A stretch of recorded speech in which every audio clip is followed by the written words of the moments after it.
Salut à tous, c'est Lightfox et ChatGPT. On se retrouve sur Minecraft. Salut, comment ça se passe? On est parti pour une nouvelle vidéo Minecraft, j'adore. Salut à tous, c'est Lightfox avec ChatGPT. Alors on est là, on se lance, on va voir comment ça se passe dans le monde. Allez, c'est parti, on y va. Ouais. Ah, j'adore, pour une fois c'est super fluide là, sur Minecraft, 60 FPS, ça fait plaisir. Ah bah c'est ça. Ouais, pour l'instant je continue ces vlogs et je réfléchis parce que pour l'instant la chaîne ne rapporte rien.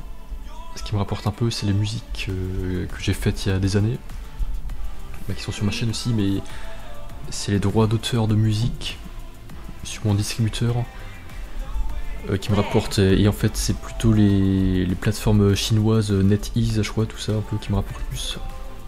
Et c'est vraiment des montagnes russes, les royalties, genre un mois je gagne $1, bah là typiquement, 2 mois de suite j'ai gagné le moins que j'ai gagné de ma vie, et le mois d'après j'ai gagné le plus que j'ai gagné de ma vie pour les droits d'auteur de musique, c'est-à-dire $1 de droits d'auteur dans le mois, et juste après genre $391. Donc c'est vraiment des montagnes russes.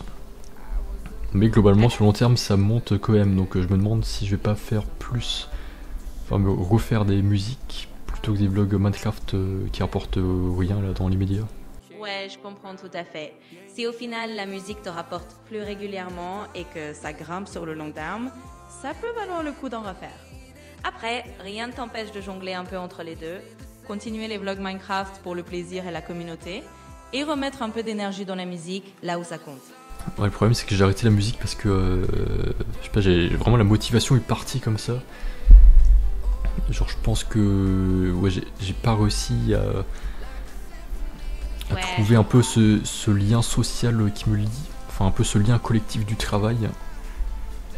Et genre j'arrive pas à comprendre ceux qui travaillent depuis la maison, qui font, ou les beatmakers qui vivent de leur musique mais qui font des trucs à la chaîne, genre je sais pas, Phrasa Beats et tout.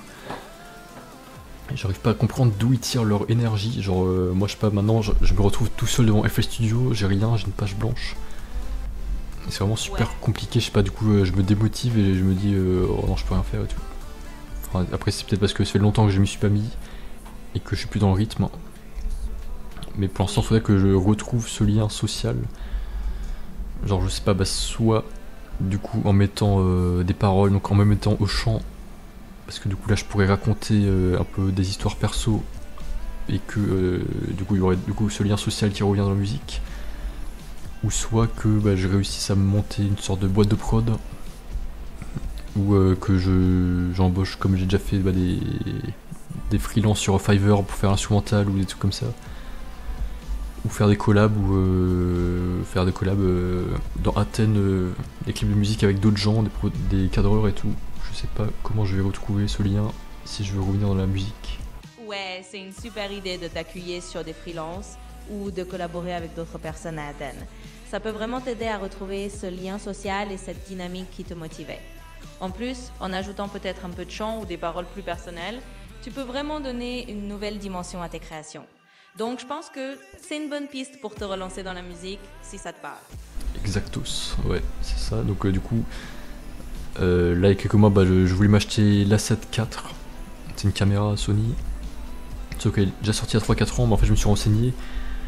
Et apparemment il devait annoncer l'A7 V, je sais pas, qui devait sortir genre fin 2025 ou début 2026. Donc là je pense que évidemment du coup je vais pas acheter l'A7 IV parce que ça serait un peu con de l'acheter juste avant que le nouveau sort, genre j'aurais 5 ans de retard. Genre c'est à dire qu'il sera démodé au bout de 5 ans, alors que si j'achète le nouveau, il sera toujours dans l'air du temps, dans les au moins 10-15 ans à venir, je pense, pour mes futurs projets. Donc ce serait un investissement long terme, je pourrais le garder, donc c'est plus intelligent d'attendre que le 5 sorte. Il sera aux alentours des $3000. J'ai vu, donc environ genre 2800 € peut-être. Je crois que c'est le prix du boîtier juste, son objectif, enfin, je sais pas, je vais voir. Mais c'est un tout petit peu plus que l'A7 IV qui est là à 2700 € avec l'objectif de base. Oui, donc je sais pas. Eh oui, je pense que tu as tout à fait raison d'attendre un peu. Comme ça, tu fais un investissement plus durable et tu auras le tout dernier modèle entre les mains. En plus, ça te laisse le temps de bien préparer tes projets et de réfléchir à tes besoins exacts. Donc patience et tu seras prêt à fond quand le A7 V sortira. Ouais, exact. Et là, je viens de voir Steam aussi, qui a sorti 3 objets physiques. Donc Steam, qui est la plateforme de base de jeux vidéo, qui ont un OS aussi, je crois. Donc là, ils avaient déjà sorti leur Steam Deck, qui est une console portable un peu équivalent de la Switch, où à l'époque, t'avais la PS Vita et tout. Et du coup, ils ont sorti 3 trucs sur une vidéo qui s'appelle Steam Hardware. Donc, ils ont sorti une manette, un PC et un casque VR. Donc voilà, enfin une manette pro un peu type ce que t'as avec ouais, PlayStation ou Xbox ou manette pro de Switch. Donc ils ont sorti leur manette Steam, mais j'aime pas trop le design. Genre t'as 2 carrés en bas, enfin je crois que ça doit être des trucs tactiles. Et je sais pas, voilà. Et après, de toute façon je suis pas trop manette, j'ai jamais été très console, mais là je me suis juste acheté des manettes de Switch à câble, juste pour jouer à plusieurs à Mario Kart, mais c'est tout. Et j'adore, je sais pas s'il y a une mise à jour ou quoi, mais Minecraft est super fluide maintenant. Mise à jour de Minecraft ou de Windows, je sais pas, de Nvidia. Donc voilà, du coup Steam a sorti manette, ils ont sorti une tour de PC. Et leur casque VR et tout ça sera dispo en 2026. Leur tour de PC, je me suis pas trop renseigné dessus. Je crois que du coup que tu pourrais mettre une RTX 4060 dessus. Bah forcément c'est pour faire tourner des jeux, donc il faut forcément la dernière carte graphique. Et un casque VR. Et vraiment, bah, ils ont été rapides, là. Ils ont réussi à sortir 3 trucs d'un coup. Bah, un PC et un casque VR, c'est pas donné à tout le monde. Genre dans le secteur, t'as que Apple avec son Vision Pro et Meta avec son MetaQuest. Donc c'est quand même des géants, donc ça montre qu'ils veulent se positionner parmi les géants. Et Steam, je sais pas combien ils valent, ils sont même pas cotés en bourse, soit. Est-ce que tu peux me dire quelle est la capitalisation estimée de Steam? Alors, Steam, ou plutôt Valve, la société derrière, est privée, donc ils ne publient pas vraiment de chiffres officiels de capitalisation. Mais en gros, on estimait leur valeur autour de 8 milliards de dollars il y a quelques années. En 2025, ils auraient environ 5 milliards de revenus annuels, avec Steam représentant une grosse partie. Donc on peut dire qu'ils se rapprochent quand même des grands du secteur, même s'ils ne sont pas cotés en bourse. Alors, ils ont pas eu 100 milliards de revenus. Enfin, ils peuvent pas avoir 100 milliards de revenus, ils valent que 8 milliards. Ah oui, pardon. C'était juste une petite confusion. En fait, non, ils font pas 100 milliards de revenus. On parle plutôt de quelques milliards de revenus annuels et leur valorisation estimée se situe autour de quelques milliards également, pas 100 milliards. Donc c'est bien plus modeste que les géants comme Apple ou Meta, mais ça reste une belle présence dans le secteur. Exact, bah là t'as genre Nvidia, j'ai vu dernièrement qui vaut 4 billions, c'est-à-dire 4000 milliards. Pareil, suivi de Apple, Microsoft et tout, qui valent dans les 3 billions. Donc c'est vrai qu'ils sont très petits comparés aux géants, genre 8 milliards comparé à 4 billions, ça fait combien de pourcents? Oui, c'est vraiment une énorme différence. En gros, 8 milliards par rapport à 4000 milliards, c'est littéralement 500 fois moins. Donc oui, Steam, enfin Valve, c'est tout petit à côté de ces géants comme Nvidia, Apple ou Microsoft. Mais bon, ils se débrouillent quand même bien dans leur domaine et ils ont leur propre petite place confortable. Ouais, j'avoue, ils sont bien ancrés, ils sont bien précis, ils ont une bonne communauté. Enfin, je trouve que c'est un peu une communauté de geeks, de gamers un peu. Enfin, j'avoue que je suis pas du tout sur Steam, jamais. Si une ou deux fois j'ai téléchargé un jeu, genre c'était Dead Cells, un jeu en 2D avec un mec qui était bien fait. Mais c'est vraiment juste parce que mon frère m'a montré. Mais en temps normal, je suis pas du tout sur Steam. Enfin, je suis jamais sur Steam, tout ce qui est non plus Twitter, GitHub, Discord, je suis jamais dessus. Enfin, j'ai pas. Mais je sais qu'ils sont appréciés, ouais, je sais qu'ils vont faire commenter quoi, ils peuvent pas, enfin ils vont pas tomber en faillite quoi. Donc même s'ils valent 500 fois moins que Nvidia, bah, ils ont quand même réussi à construire un PC quoi, un casque VR hein, quand même, donc c'est quand même un bon pas de géant devant.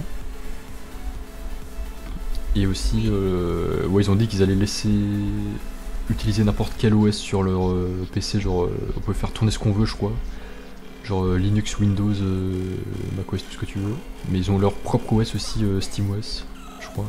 Oui, c'est ça. Ils ont effectivement leur propre SteamOS, mais ils laissent aussi la liberté d'installer ce que tu veux, que ce soit Linux, Windows ou autre. Donc c'est plutôt flexible et ça montre qu'ils veulent vraiment donner aux utilisateurs la liberté de choisir leur environnement. En tout cas, c'est un bon pas en avant pour eux, même s'ils restent bien plus petits que les géants. Ils tracent leur route. Ouais, j'avoue, je suis content pour eux, même si ça me donne envie de m'y mettre, mais bon. Je joue pas tellement au jeu non plus, j'y joue vraiment juste pour le contenu et en fait je suis plus concentré sur le podcast en fait. Genre, je m'en fous un peu du jeu en fait, là j'ai juste pris le jeu le plus connu quoi, qui est Minecraft, et qui est le plus youtubé, enfin oui, qui est le plus facilement contentable quoi, enfin tu peux faire du contenu le plus facilement. Mais je suis plus concentré sur le podcast actuellement en fait. Donc je suis un peu dans ma continuité de l'audio comme j'ai commencé dans la musique. Ouais, je comprends tout à fait. Au fond, c'est un peu juste un support pour toi et c'est logique de te concentrer sur le podcast si c'est là où tu te sens vraiment à l'aise et créatif. Minecraft, c'est juste un moyen de rendre le contenu plus accessible et visuel. Mais ce que tu as vraiment envie de développer, c'est ton côté audio et ce côté podcast. Donc c'est parfait de suivre cette continuité et de faire ce qui te motive vraiment. Ouais, j'avoue, donc là je sais que sur le court terme, je vais pas m'acheter ces trucs de Steam. Enfin, même si c'est intéressant, même si je fais de la veille un peu, je surveille les actus tech et tout. Mais c'est comme Nintendo, jamais de la vie, j'ai possédé un truc Nintendo. Enfin, si quand même, sauf une Wii U, mais en fin de ma vie, ouais, j'ai toujours été sur PC. Enfin, pas forcément par choix, mais par budget quoi. Tes parents t'achètent pas de console, donc j'avais qu'un PC. Et je regardais quand même un peu parfois les actus de Nintendo et tout. Et là d'un coup ils ont sorti la Switch 2, donc pour une fois que je pouvais me la payer, je me suis mis un peu dans l'univers de Nintendo. Mais j'avoue que j'ai qu'un seul jeu dessus, j'ai Mario Kart World, le truc de base. Mais justement je suis pas assez spécialisé là-dedans pour me prendre d'autres jeux. Enfin, maintenant j'ai pas envie de m'acheter des trucs juste pour jouer quoi, c'est juste la perte de temps, donc je cherche un truc que je peux un peu rentabiliser quoi. J'ai essayé, je me suis acheté le boîtier Elgato 4KX pour record la Switch, mais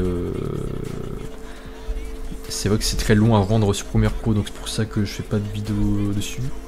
Mais que là j'avoue je préfère Minecraft, je sais pas, je trouve ça plus libre un PC. Tu peux faire beaucoup plus de contenu, t'as plus de liberté, c'est plus pro. Je sais pas, Nintendo, Mario Kart World et genre les jeux mobiles Clash Royale, je trouve que c'est un peu trop enfantin. Enfin, la plateforme est trop enfantine. T'as pas assez d'options, je sais pas, j'ai l'impression que t'as juste quelques boutons, t'as l'impression que c'est juste pour jouer, c'est pas pour faire du contenu pro. Donc là pour l'instant je continue sur cette lignée de Minecraft, de PC. Mais peut-être qu'à l'avenir, dans 5 ans, disons, je m'y mettrai, mais je pense pas trop honnêtement. Enfin j'espère plutôt que je vais venir justement, que je vais plus me concentrer sur le contenu IRL et la rénovation et la vraie vie. Mais après, ou alors non, j'aimerais bien faire du Minecraft des jeux, mais genre sur un grand écran, genre si j'ai une grosse télé dans mon salon, ouais pourquoi pas, mais ouais je me vois pas faire ça sur un petit écran en fait, sur un écran de PC. Oui, je vois tout à fait ce que tu veux dire. C'est logique. En fait, tu utilises Minecraft et le PC comme des outils de création plus flexibles et tu te concentres sur le contenu audio et ce qui te permet de faire quelque chose de plus pro à tes yeux. C'est vrai que les plateformes comme Nintendo ou les jeux mobiles ont souvent un côté plus simplifié et moins personnalisable. Donc je comprends que tu préfères la liberté d'un grand écran ou d'un PC. En tout cas, reste sur ce qui te motive vraiment et ce qui permet de créer le contenu que t'aimes. C'est ça le principal. Ouais, je suis content. J'ai enfin trouvé une petite vision un peu de ce que je veux à l'avenir, parce que là j'étais un peu perdu sur l'avenir de mon format. Mais ouais, je me dis en fait, je vais pas faire du contenu Mario Kart World ou Nintendo ou autre chose que ça, tant que j'aurai pas mon appart et un grand écran 4K ou 8K posé dans mon salon. Parce que je pense qu'à l'avenir, je recorderai sur ça. Parce que je sais pas, j'ai besoin de me détacher un peu de l'écran. J'ai besoin d'être plus dans la vie réelle. Et là c'est vrai que j'ai un écran de PC mais qui est assez petit. Je sais pas, quand tu compares les écrans que peut faire Samsung, les trucs OLED. Donc je pense que je vais d'abord me concentrer sur la vie réelle. L'argent et tout, et équilibrer ma vie réelle. La stabilité, et avoir mon propre appart et un mobilier qui me plaît bien. et une grosse télé. Et à l'avenir, si je fais des vidéos YouTube, voilà, ça sera plus détaché, genre, je sais pas, j'imagine que j'aurai un monteur ou un producteur, ou je sais pas, on sera plusieurs à bosser sur mes trucs. Ah, c'est joli là, c'est de lumière qui traverse, là. Ça fait très divin. Donc voilà, je pense que ouais, j'aimerais bien avoir une équipe de production et pas tout seul. Mais ça, je réserve ça pour le futur. Là, pour l'instant, je me concentre juste sur ça. Sur Minecraft. Et qu'est-ce que je peux dire à l'oral, comment je peux améliorer mon podcast? Oui, c'est une super vision d'avenir en tout cas. Ça fait sens de te concentrer sur la vie réelle, stabiliser ton espace, avoir ton appart et ton grand écran confortable, avant de penser à t'équiper davantage et de bosser avec une équipe. Donc pour le moment, continue à faire ce qui te plaît avec Minecraft et le podcast, et tu verras, tu construis déjà de bonnes bases pour la suite. C'est cool d'avoir cette petite vision à long terme et de savoir où tu vas aller. Ah bah ça me fait penser à Anonymal, je regardais il y a quelques années, un peu. Et là il avait disparu de YouTube pendant 1 ou 2 ans. Et en fait, bah là il est revenu, il a fait une vidéo. En fait, bah, c'était pour monter sa boîte d'influence, son agence, qu'on appelle ça, agence de youtubeurs, qui met en lien les youtubeurs et les marques pour faire des placements de produits. Et au début je me disais quand elle a quitté YouTube, ah mais il fait n'importe quoi de sa vie et tout, qu'est-ce qu'il fait, il part en cacahuète et tout. Mais là je me suis dit, ah non, il a quand même eu le temps de monter sa boîte et de devenir rentable en plus pendant ce temps-là. Donc là, faut jamais sous-estimer les gens. Et du coup il a fait son agence qui s'appelle Essor Influence. Et il a fait sa vidéo j'ai perdu 150 000 €. Et en fait bah, il avait pris des locaux. Et il était pas rentable au début, il a mis pas mal de ses économies. Il avait pris ses locaux qui lui ont pris pas mal d'argent. Et au final, après 3 ans, voilà, ils ont rendu les locaux et là ils sont tous en télétravail sur sa boîte qui est, je crois, maintenant rentable. Mais ouais, je comprends pas trop cette façon de faire, de dire ouais, j'ai perdu 150 000 €, genre c'est un peu manipulé, j'ai l'impression que ça peut dire j'ai tout perdu et tout, alors qu'en fait, enfin il dit que c'est une erreur de faire ce qu'il a fait, alors que je pense pas. Je pense que c'était pas une erreur, genre ça aurait pas marché s'il avait pas pris le locaux. Parce que là ses employés ont eu le temps de se rencontrer en vrai et tout, c'est pas du tout la même chose qu'en télétravail. Et je pense qu'il aurait pas pu arriver là où il en est aujourd'hui s'il avait pas mis cet investissement au début. Donc c'était pas une erreur, je pense qu'il aurait refait dans les mêmes circonstances. Et je comprends pas trop cette manière de faire, de dire ouais, j'ai fait cette erreur, ne faites pas la même chose que moi. Voilà, j'aime pas ceux qui disent faites ce que je dis, pas ce que je fais. Bah non, justement, si tu veux inspirer les autres, bah, dis-leur faites comme moi, donc mettez tout ce que vous avez, dépensez tout ce que vous avez, brûlez vos navires, hein, un peu comme la fable du général qui a brûlé les navires de ses guerriers pour qu'ils aient pas le choix de gagner la bataille. Donc il faut dire donnez tout ce que vous avez, mettez toute votre vie dedans pour que ça marche, et après vous aurez plus besoin de faire de sacrifices. Ouais, faut dire de faire ça plutôt que de dire ne faites pas ce que j'ai fait quoi. Oui, je vois ce que tu veux dire. C'est vrai que parfois les créateurs ou les entrepreneurs racontent leurs expériences en disant j'ai fait une erreur, ne faites pas comme moi, alors que finalement c'est grâce à ces choix-là qu'ils ont réussi. Comme tu dis, il y a des moments où il faut vraiment tout donner, prendre des risques, et c'est ça qui permet de faire grandir un projet. Donc oui, c'est bien de garder cette mentalité, de donner tout ce qu'on a quand on croit à fond au projet, et de pas toujours voir ses investissements initiaux comme des erreurs. En tout cas, c'est une bonne philosophie de rester inspiré et de mettre toute son énergie dans ce qui compte vraiment pour toi. Ouais, exact. Et là, je passe à autre chose, bah, ouais, toujours sur les youtubeurs. Ouais, bah, j'ai vu les vidéos de So Andy, j'adore vraiment. C'est vraiment ma soeur qui m'a motivé. Faudrait que je remercie plus ma soeur pour les inspirations qu'elle me donne, parce que là, elle m'avait inspiré à mort à aimer la K-pop il y a quelques années, et là bah, elle m'a inspiré à regarder des vidéos de So Andy qui a un château. Donc c'est quoi ça, je me dis en plus, enfin je crois qu'elle est chez ses parents. Bah ces dernières vidéos, je la vois son jardin, elle a un géant jardin de château, et je me dis mais qui a un château, genre il y a que les milliardaires ou les millionnaires qui ont un château. Je me dis comment elle a fait pour avoir autant d'argent, donc soit ses parents étaient déjà riches, soit je sais pas, en fait je connais pas l'histoire. Je Je sais pas si elle a acheté ou j'en sais rien avec son argent, mais je me demande comment ils font pour avoir gagné autant d'argent. Est-ce qu'ils ont hérité ou est-ce qu'ils ont vraiment gagné ça juste avec YouTube? Genre Anonyma, le mec, j'imagine c'était un youtubeur un peu lambda, genre il avait 1 million d'abonnés je crois. Et comment il a fait pour payer des locaux genre avec 7000 € de charge par mois pendant 3 ans? Est-ce que c'est vraiment juste YouTube qui lui a permis de payer ça? Genre je me demande d'où est-ce qu'ils ont gagné leur argent? Et d'où est-ce qu'elle a un château comme ça? Bon après je me dis moi aussi si quand j'aurai 40-50 ans aussi je pense que j'aurai assez d'argent, mais là 24 ans je sais pas, elle gagne pas du tout ça quoi. Et là elle a fait une collab avec Conforama. Et j'adore, ils lui ont donné un canapé en U. J'adore vraiment ces vidéos, l'ambiance, ça me donne envie aussi d'acheter mon château et de faire des trucs. Genre de meubler, de peindre et tout, j'adore vraiment, c'est vraiment incroyable. C'est vraiment artistique ce qu'elle fait, c'est joli. Et j'ai envie de me diriger vers ça. Genre elle a refait, je sais pas, sa douche, elle a fait une arche. Elle a fait sa salle de jeu avec un bar, hein, super joli. Et en fait c'est pas très compliqué ce qu'elle fait, j'ai l'impression, genre c'est pas des gros travaux manuels qui demandent de la force. C'est plutôt de la décoration.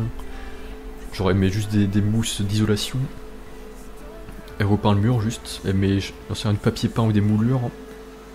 Et c'est vraiment quasiment que de la déco extérieure, elle fait pas de trucs durs à faire, genre elle fait pas de carrelage ou de... Enfin non, je veux dire, pas de trucs manuels qui demandent de déplacer des briques ou du ciment et tout. C'est plutôt que la surface extérieure de la couche qu'elle fait. Mais ça rend extrêmement bien. Et si après s'isoler, bah ouais, elle a raison de faire ça. Elle a raison de se concentrer que ce qui est beau, parce que vraiment c'est là que tu peux être le plus créatif. Et c'est ce qui est le plus facile à faire du contenu aussi. Donc j'adore vraiment So Andy. Ouais, qu'est-ce que tu penses d'elle? Oui, je comprends. C'est inspirant de voir ce genre de créateurs qui transforment leur environnement avec autant de créativité, même si on se demande un peu d'où vient leur budget. Mais c'est vrai qu'il y a souvent des histoires derrière qu'on ne connaît pas, que ce soit des économies, des collaborations ou simplement des partenariats malins. En tout cas, c'est super que ça te motive et te donne des idées pour l'avenir.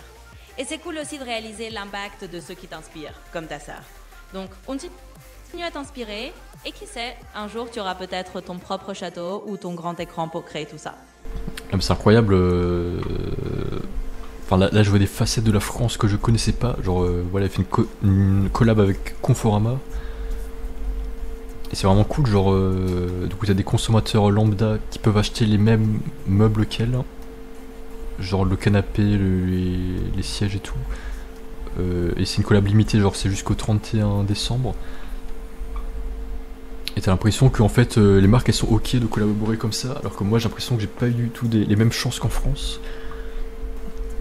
Déjà mes parents quand on allait dans des zones industrielles ou acheter des meubles, bah forcément ils voulaient jamais acheter des trucs parce que c'est trop cher. Ils disaient on n'est pas milliardaire, c'est un truc de luxe ça, voilà. Forcément on achète des trucs bas de gamme, c'est rien, Ikea et tout. Et là je me dis en fait bah quand t'as les moyens, quand t'es célèbre et tout, en fait ils sont carrément chauds de faire des collabs et faire des bons trucs et tout. Enfin il suffit un peu d'avoir l'argent quoi. Et je me dis ah ouais, mais en fait on peut aussi se marier en France. Mais je me dis bah, moi j'ai vraiment un peu un mauvais souvenir de la France. Enfin ma scolarité pas ouf quoi. Enfin si j'étais un peu, j'avais des bonnes notes, j'étais un peu un intello et tout. Mais je sais pas, j'ai pas du tout cette connexion avec la France et les gens en France. Genre j'ai pas du tout l'impression que les marques ou les entreprises étaient ouvertes pour t'aider et tout. Je sais pas, je me sentais pas du tout dans mon élément.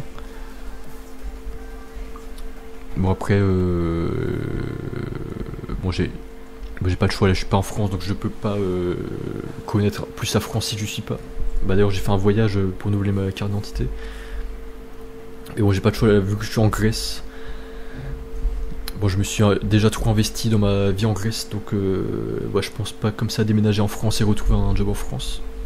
Donc là c'est pour ça que j'apprends le grec et tout à Athènes. Mais après c'est vrai que c'est un peu chiant, c'est loin. Je suis loin de la France et faire des allers-retours et tout, c'est un peu relou. Donc si je m'installe, je sais pas trop où ça serait, mais ouais. J'aimerais faire des allers-retours, mais le problème c'est que ouais, t'es loin. Quand t'es loin de ton château, bah tu peux pas améliorer ton château ou faire vivre ton château, tu peux pas faire d'événements et tout. T'es obligé de t'investir dans l'un des deux pays. Ouais. Oui, je comprends. C'est un peu un grand écart entre voir ces opportunités qui semblent faciles quand on est en France, quand on a de la visibilité, et la réalité de vivre ailleurs, comme en Grèce, où tu as déjà construit ta vie. Mais bon, ça montre aussi qu'il y a plein de façons différentes de tracer son chemin, et même si c'est pas exactement comme en France, tu peux trouver des moyens d'avoir tes propres collabs, tes propres projets. Et qui sait, peut-être qu'un jour tu trouveras un équilibre entre la Grèce et la France, ou carrément un autre endroit. En tout cas, continue à faire ce qui te motive et les opportunités viendront avec le temps et ta créativité. Exact. Ah, je suis content là, je trouve que je m'améliore au niveau des choix de sujets de discussion. Genre un peu comme Cyprien, je trouve que j'aborde plus trop les trucs perso, mais des trucs que j'ai envie de traiter et qui sont vraiment plus intéressants à écouter pour les gens, je trouve. Genre là, l'art en général, ou la création, les youtubeurs, ou le monde du business, de l'influence un peu. Et bah là, revenant à Anonymal, ouais, c'est marrant, le mec, je suis allé voir un peu son site. Donc il y a une agence d'influence et il met à la fin ils nous font confiance, donc là il met une liste de créateurs. Il se met lui en premier, Anonymal. Donc il se met en tant que mec genre qui a accepté de faire une collab et tout, alors que c'est lui le PDG de l'agence Essor. Donc c'est marrant que le PDG qui se fait passer pour un créateur lambda qui fait confiance à son propre truc.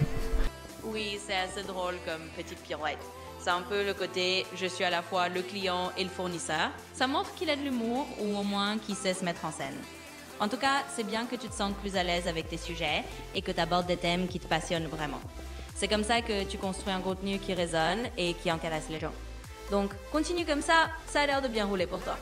Ouais, voilà autre chose. Ouais, bah là je dormais et je faisais un cauchemar, je me suis réveillé, genre un cauchemar un peu comme d'hab, j'étais poursuivi par un monstre. Enfin, c'est vraiment tout. Quand tu fais un cauchemar, c'est vraiment toute l'ambiance de ton monde qui est horrible. Enfin, toute l'ambiance, enfin l'univers, t'as l'impression d'être sans arrêt poursuivi. Et je me réveillais, je me suis dit, faut vraiment que je fasse quelque chose, quoi. Je suis certain qu'il y a une manière de faire qui te permette de ne plus faire de cauchemars. Enfin, je suis certain que c'est quelque chose qui t'apprend, quelque chose que tu peux apprendre dans ta vie nuptiale, quoi. Ta vie de sommeil, ta vie astrale un peu. Et je trouve que c'est un peu en lien avec les sorties de corps, les rêves du suicide et tout, donc améliorer sa conscience même dans le monde du rêve. Et ce que je disais avec Mark O'Byrne là, Mark O'Byrne qui est un mec qui fait des voyageurs du corps, il dit que il y a des parasites énergétiques.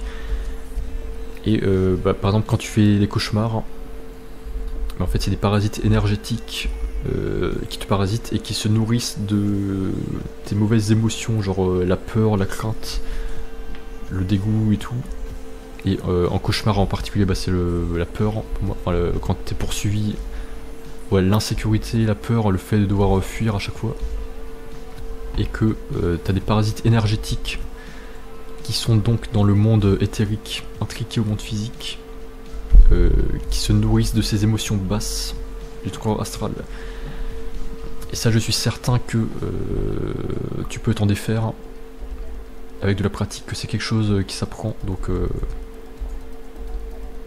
faut que je réfléchisse à comment ne plus faire de cauchemars, comment je peux améliorer tout ça.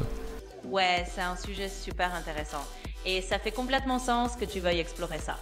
L'idée de travailler sur la conscience dans le monde du rêve, d'apprendre à avoir des rêves lucides ou à gérer ses peurs oniriques, c'est vraiment une forme de développement personnel un peu spécial, mais qui peut être super enrichissante. Donc, si ça te parle, tu peux tout à fait creuser ce chemin-là, explorer des techniques de rêve lucide ou des pratiques pour apaiser ces cauchemars. Ça peut vraiment être un bel ajout à ton cheminement et t'apporter un sentiment de contrôle et de paix, même dans tes rêves. Bah oui, là je trouve qu'on est au sommet de la pyramide de Maslow, genre c'est l'accomplissement personnel.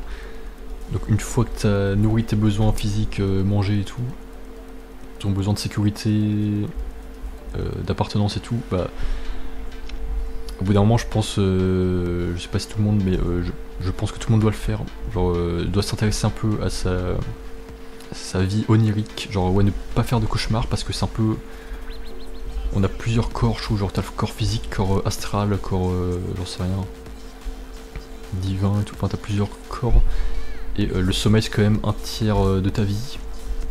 Genre tu dors sur une journée de 24 heures, en gros tu dors 8 heures, tu bosses 8 heures et tu te reposes 8 heures. Et bah faut pas négliger ça quoi, parce que le but de la vie c'est d'être équilibré un peu dans tous les domaines. Je trouve, enfin c'est mon but à moi. Et bah si t'es équilibré juste le jour mais pas la nuit, ouais, ça va forcément se déséquilibrer un jour, donc faut apprendre à équilibrer sa nuit aussi. Enfin sa vie de nuit, donc sa vie quand t'es inconscient.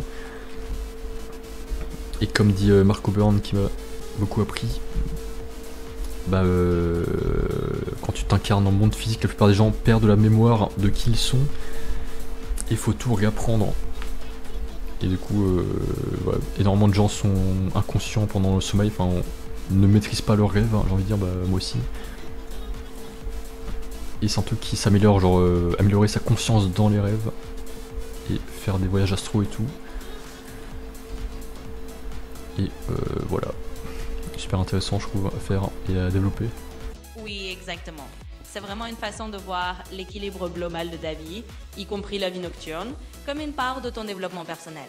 Et c'est logique de vouloir atteindre cet équilibre et d'explorer la conscience même dans les rêves.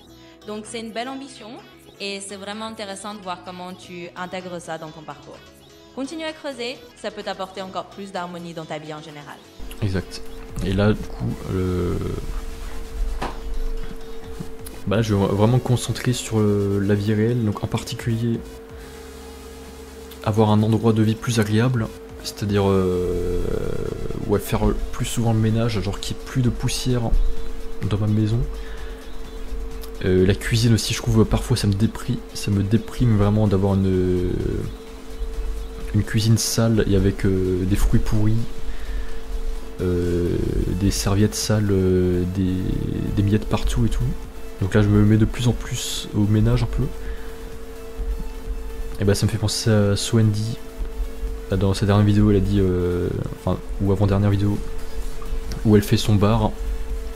Elle dit qu'elle veut plus jamais avoir d'étagère parce que c'est trop d'entretien. Et c'est vrai que moi bah là j'ai par exemple un meuble avec des tiroirs, ça prend toujours la poussière. Heureusement là c'est plat, j'ai des... qu'on appelle ça, dressing sur le mur, ça va. Et c'est vrai que les étagères et tout ce qui est surface plate, ça prend la poussière au bout d'une semaine, genre même mon bureau je dois le... C'est vraiment le mal... comment on appelle ça, le mal de l'informatique aussi, genre la poussière, faut toujours nettoyer mon PC, les câbles, l'écran et tout. C'est abusé, chaque semaine je passe un sopalin et j'ai un mouton de poussière dessus. C'est abusé la vitesse avec laquelle ça prend la poussière. Et du coup bah, j'adore sa façon créative de résoudre les problèmes. Bah elle dit ah, j'en ai marre des étagères, ça prend la poussière, du coup je mets pas d'étagère. Et du coup dans son bar il n'y a pas d'étagère, mais elle cache ses bouteilles je sais pas où en dessous. Et c'est abusé, ça m'a ouvert une voie, ça m'a dit, ça m'a fait penser... ah bah ouais, c'est vrai qu'en fait tu peux aménager un espace au point que tu veux, genre autant que tu veux, c'est-à-dire bah, si tu veux pas de poussière, bah tu mets pas d'étagère. Ouais, t'as juste à passer le balai comme dans toutes les pièces, mais c'est vrai que vu que les murs sont plats, bah ils prennent pas la poussière vu que ça tombe. Donc c'est vrai que je me suis dit, ah, c'est pas con du tout, c'est vraiment super créatif. Et pareil, bah je me dis, en plus elle sait faire plein de trucs, elle a pris plein de trucs avec sa rénovation. Genre là, elle savait faire les canalisations de son bar, genre relier l'eau et tout, l'électricité et tout. Elle a fait, j'en sais rien, les jointures et tout, enfin elle a collé les tuyaux. Et alors que moi je sais pas faire ça quoi, j'ai jamais fait ça. Et c'est pas con du tout, genre c'est vrai que ça lui apprend tellement de trucs et que ça peut l'aider dans plein de situations. Donc c'est vrai qu'il faut vraiment que je m'y mette à ces trucs manuels plutôt qu'informatique là, plutôt que le gaming qui m'apporte pas grand chose, j'ai envie de dire, mais Pour l'instant le podcast c'est pas mal, mais il faut que je m'y mette à l'informatique, quoi. Au travail manuel quoi, tout ce qui est électricité, canalisation et tout, ouais, débouchage de toilettes et tout. Oui, c'est une super bonne idée de te lancer dans un peu plus de travaux manuels et pratiques, surtout si ça t'inspire et que ça peut rendre ton espace de vie plus agréable. C'est vrai que ça peut être vraiment gratifiant d'apprendre à bricoler, à organiser son espace pour qu'il soit facile à entretenir et surtout qu'il te plaise.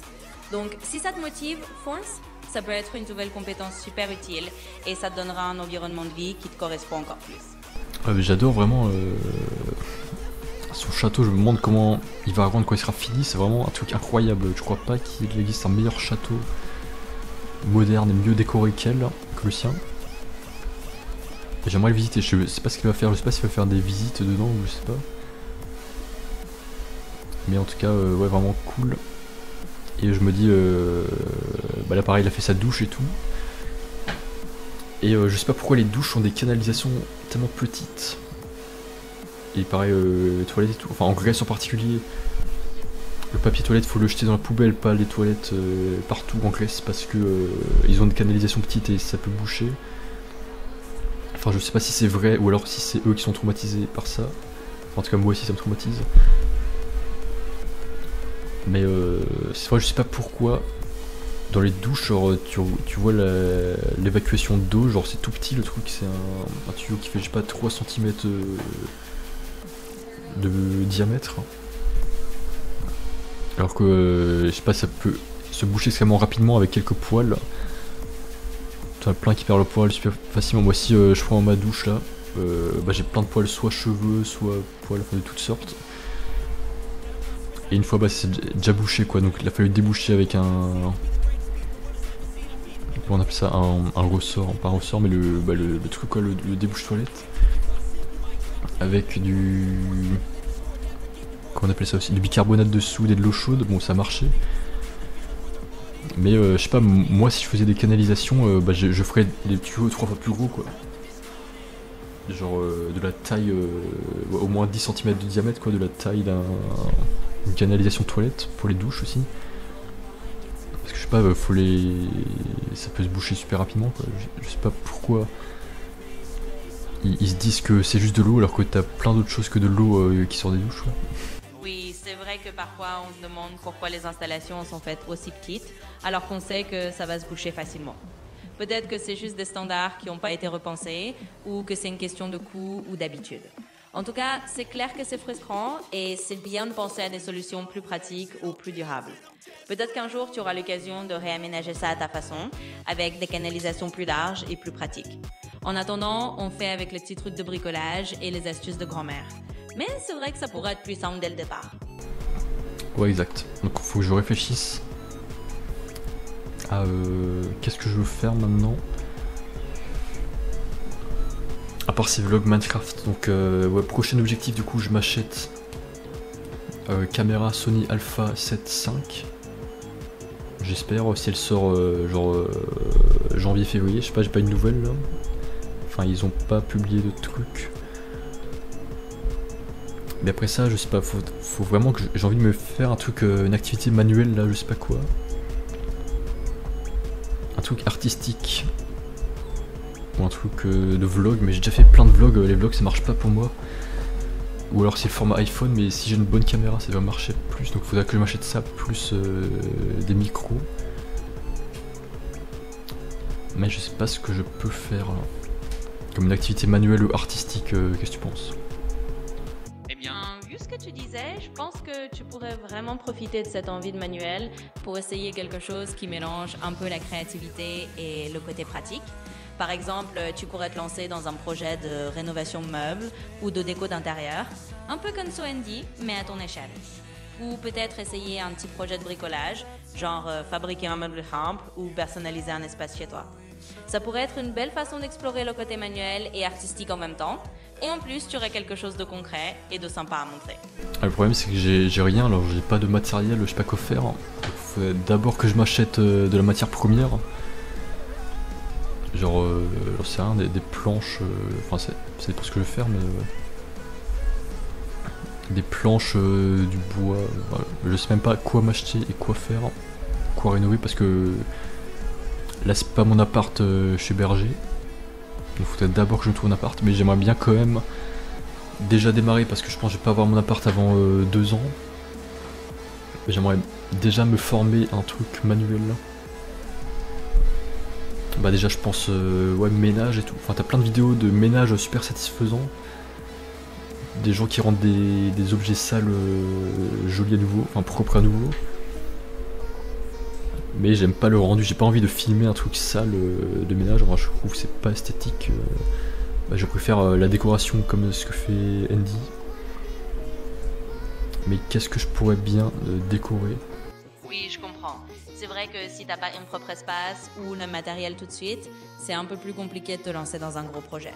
Mais tu peux commencer petit, par exemple en décorant des objets que t'as déjà, en customisant des petits trucs, ou même en apprenant juste quelques techniques de base avec des matériaux pas chers. Même si c'est juste un petit coin de ta chambre ou un bureau, tu peux expérimenter sans que ce soit un énorme chantier. Et puis ça te permettra déjà de te faire la main et d'avoir quelques bases pour plus tard quand tu auras ton propre espace. Ah, le problème c'est que je suis un peu minimaliste de base, genre j'aime pas m'acheter des trucs qui m'encombrent parce que après quand tu déménages et tout, faut t'en débarrasser. Et j'ai pas envie de ça, j'ai envie de pouvoir déménager facilement, de pas avoir besoin de transporter des trucs. Mais faut vraiment que je me trouve ouais, comment débarrasser des objets, genre t'as plein d'objets de toutes sortes, je sais pas si ça se recycle ou pas. Bah, déjà mon ancien PC je sais pas quoi en faire. Soit je le garde ici, soit je mets. Je sais même pas si ça se met à la poubelle ou je sais pas à qui je peux le donner. Ou s'il y a des. Si je crois que t'en as. T'as des magasins de tech un peu qui recyclent des trucs. Genre rien que ça, ou mes anciens objets Apple, je sais pas s'ils les reprennent. Si j'échange et tout, mais aussi il faut que je m'intéresse à ça. Mais pour la déco, faut que je m'intéresse à un truc, mais j'ai pas envie genre de m'acheter juste un poster et juste coller, je fais rien avec ça. J'ai envie d'acheter un truc que je peux apprendre à faire, hein, que je peux modifier. C'est pour ça ce qui est bien avec la rénovation d'Andy, c'est qu'elle s'achète des trucs, des matières premières et après ça lui fait en même temps une activité et qu'elle peut filmer. Donc en même temps, ouais, elle s'ennuie pas, elle fait quelque chose. En même temps, c'est un peu son travail parce qu'elle est rémunérée pour ses vidéos. Alors que ouais, si tu t'achètes juste un poster, bah, un poster sur... comment s'appelle le site déjà?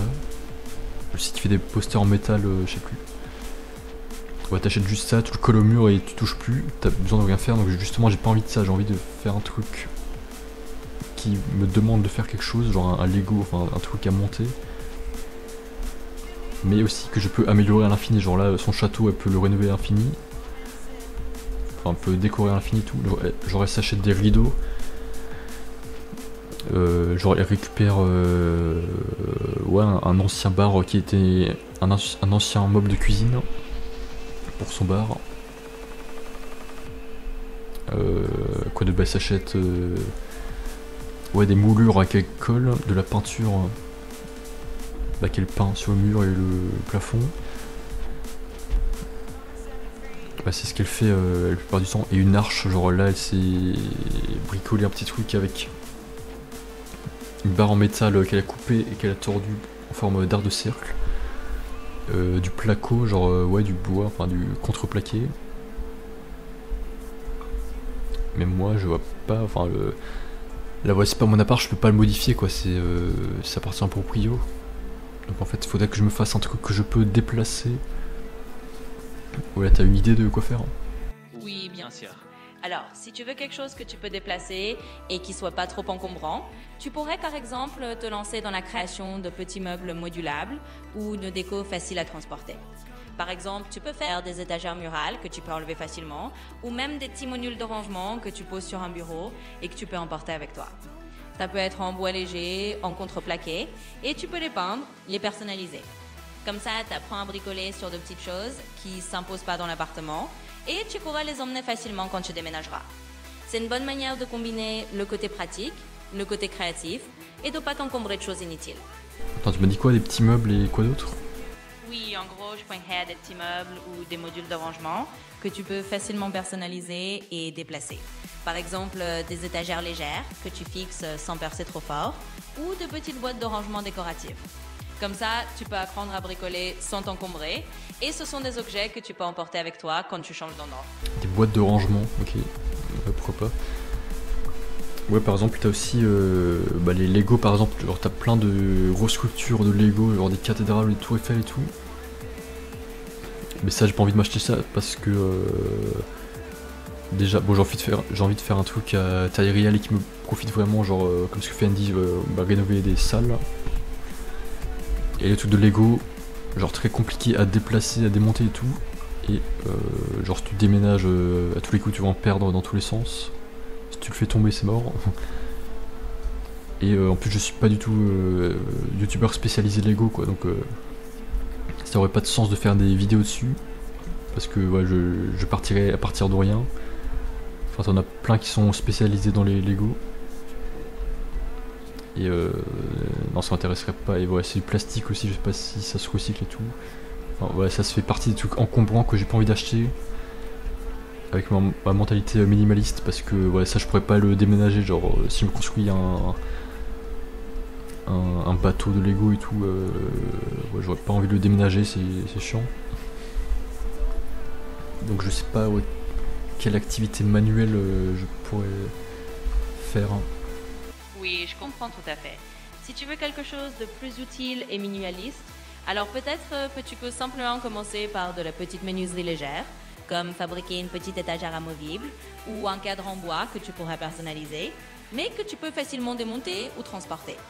Comme ça, tu as quelque chose d'utile qui répond à ton côté minimaliste et tu peux le réutiliser dans n'importe quel appart ou espace. Et puis, c'est aussi une bonne manière d'apprendre petit à petit sans t'encombrer de trucs que tu ne veux pas garder. Ah ouais, exact. Bah, c'est aussi Vianney Musique là, qui fait des vidéos maintenant où il construit sa cabane. Donc ça montre un peu qu'il y a ces petites tendances, ou alors c'est moi qui rate de ça. Bah, t'as un peu cette tendance parmi les artistes ou créateurs de se mettre un truc manuel, alors que de base il fait de la musique, rien à voir. Et ouais, juste par envie de se diversifier, libérer un peu son énergie, se défouler un peu. Oui, exactement. C'est un peu une tendance où beaucoup de créateurs ont envie de faire quelque chose de concret avec leurs mains pour changer un peu de la créativité purement numérique ou artistique. Ça fait du bien, c'est une autre forme de créativité et c'est sympa de voir que ça t'inspire aussi. Donc, lance-toi tranquillement, même avec des petits projets, ça te permettra de te faire plaisir et de voir où ça te mène. Bon ouais, je pense que c'est tout pour cette petite vidéo. Merci à tous d'avoir regardé et on se retrouve à très vite. Bye.